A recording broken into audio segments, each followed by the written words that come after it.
আকাশবাণী শিলচর। রাজ্যের চা বাগান এলাকার শ্রমিকদের বিষাক্ত মদ পান সহ অন্যান্য সামাজিক ব্যাধির থেকে রক্ষা করতে আসাম সরকার শ্রমিক কল্যাণ আধিকারিকদের ব্যাপক কার্যসূচী গ্রহণ করতে নির্দেশ দিয়েছে। মুখ্যমন্ত্রী সর্বানন্দ সোনোয়াল গতকাল আয়োজিত গুয়াহাটিতে এক অনুষ্ঠানে শ্রমিকদের মধ্যে সচেতনতা সৃষ্টি করে উৎকৃষ্ট সেবা প্রদান করা আধিকারিকদের শ্রেষ্ঠ শ্রমিক কল্যাণ আধিকারিক হিসেবে পুরস্কৃত করা হবে বলে ঘোষণা করেন। কেন্দ্রীয় মাধ্যমিক শিক্ষা পর্ষদ সিবিএসইর কেন্দ্রীয় বিদ্যালয়ের জন্য শিক্ষক নিযুক্তির পরীক্ষা সিট-এ-টেটের এবছরের জুলাই মাসের পরীক্ষায় বসার আবেদন করার সময়সীমা আগামী 12ই মার্চ পর্যন্ত বৃদ্ধি করেছে। কাছাড় জেলা উন্নয়ন কমিটির এক বৈঠক গতকাল শিলচরে জেলা উপায়ুক্তের সভাকক্ষে অনুষ্ঠিত হয়।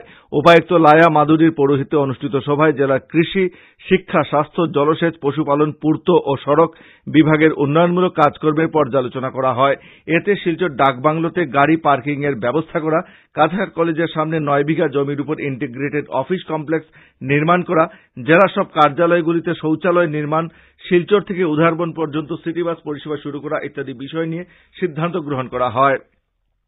সভায় অতিরিক্ত উপায়ুক্ত রাজীব রায়, রণদীপ দাম, এ.আর. মজুমদার প্রমুখ উপস্থিত ছিলেন। কাছাড় জেলা প্রশাসনের উদ্যোগেও গতকাল শিলচরে জেলা গ্রন্থাগার প্রেক্ষাগৃহে প্রধানমন্ত্রী শ্রমযোগী মানধন যোজনার সূচনা হয়েছে। জেলার অতিরিক্ত উপায়ুক্ত রণদীপ দামের পৌরোহিত্যে আয়োজিত এক সভায় প্রধানমন্ত্রী শ্রমযোগী মানধন যোজনার বিভিন্ন দিক নিয়ে বক্তব্য রাখেন প্রাক্তন কেন্দ্রীয় মন্ত্রী কবীন্দ্র পুরকায়স্থ, বিধায়ক দিলীপ কুমার পাল, অতিরিক্ত শ্রম আয়ুক্ত পি.এস. হাওবাম, শ্রমিক নেতা রফিক আহমেদ এবং সারা কাছাড় গৃহ পরিচারিকা সমিতির সভানেত্রী রেবা নাথ প্রমুখ। করিমগঞ্জ জেলায় গতকাল অসংগঠিত ক্ষেত্রের শ্রমিকদের জন্য পেনশন প্রকল্পের উদ্বোধন করা হয়েছে। করিমগঞ্জ জেলা গ্রন্থাগার ভবনে আয়োজিত এক অনুষ্ঠানে এআইডিসির চেয়ারম্যান মিশন রঞ্জন দাস এই প্রকল্পের উদ্বোধন করেন। সভায় জেলা শ্রম আধিকারিক অভিনন্দন বরঠাকুর জানান যে জেলায় 141টি কমন সার্ভিস সেন্টারের মাধ্যমে শ্রমজীবী লোকেরা অনলাইনে নাম নথিভুক্ত করে এই প্রকল্পের সুযোগ নিতে পারবেন। এদিকে হাইলাকান্দি জেলায়ও গতকাল এই প্রকল্পের উদ্বোধন করা হয়। জেলা উপায়ুক্তের কার্যালয় সভাকক্ষে এ উপলক্ষে আয়োজিত সভায় জেলা উন্নয়ন আয়ুক্ত অমলেন্দু রায় অসংগঠিত ক্ষেত্রে কয়েকজন কর্মী ও শ্রমিককে পেনশন সার্টিফিকেটও প্রদান করেন। উল্লেখ্য, প্রধানমন্ত্রী শ্রমযোগী মানধন যোজনা এমন একটি প্রকল্প যেখানে 18 থেকে 40 বছর বয়সের মধ্যে মাসিক 15,000 টাকার কম উপার্জন করা অসংগঠিত ক্ষেত্রের শ্রমিকদের 60 বছর বয়সের পর মাসিক 3,000 টাকা করে পেনশন দেওয়া হবে। সুসংহত তপশিলি উপজাতি প্রকল্পের আধিকারিক এক বিজ্ঞপ্তিতে 2018-19 সালের জন্য বিভিন্ন প্রকল্পের অনুদান পেতে ইচ্ছুক যোগ্য উপজাতি প্রার্থীদের কাছ থেকে আগামী শুক্রবারের মধ্যে দরখাস্ত আহ্বান করেছেন।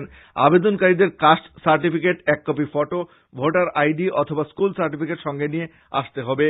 উল্লেখ্য, এই প্রকল্পগুলির মাধ্যমে উপজাতির ছাত্রছাত্রীদের 2018 সালের মাধ্যমিক পরীক্ষার জন্য ল্যাপটপ, নবম ও দশম শ্রেণীর ছাত্রছাত্রীদের tablet, PC, exercise book, uniform kit, water filter ইত্যাদি বিভিন্ন সামগ্রী প্রদান করা হবে।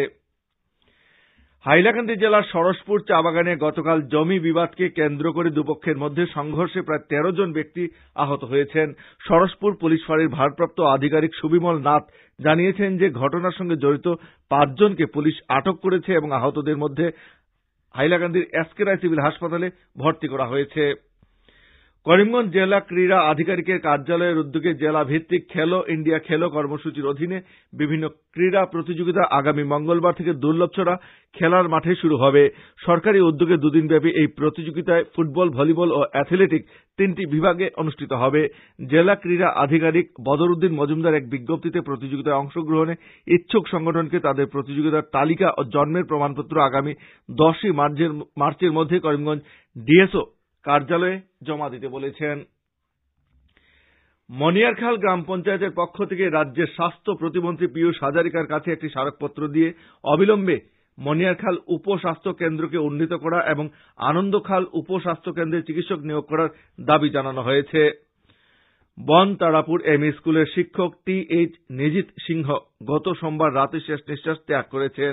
বয়স হয়েছিল 40। গতকাল বনতারাপুর এমই স্কুলের প্রধান শিক্ষক এইচ. বিমল সিংহের পৌরোহিত্যে এক শোকসভা অনুষ্ঠিত হয়।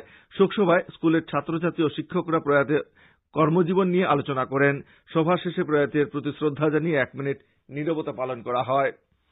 আঞ্চলিক সংবাদ এখনকার মতো শেষ